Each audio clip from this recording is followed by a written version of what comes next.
dina-dry brush natin. Yan yung gold. Pagkatapos, dry brush tayo. Ayan. Dry brush natin.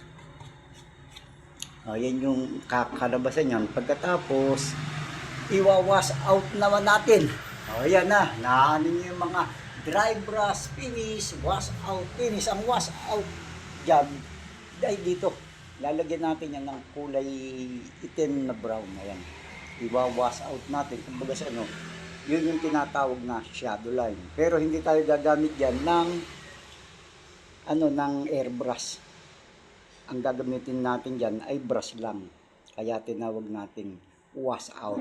O, ayan mga kawaso, yan yung dating ating ginawa. O, ayan, nagiging antik-antik na ng konti. O, pagkatapos ito, dry brush finish din. Ayan mga kawaso, pagkatapos ito, iteterno natin yan. Kaya magiging maganda ang kakalabasan. Dati, nakita nyo naman,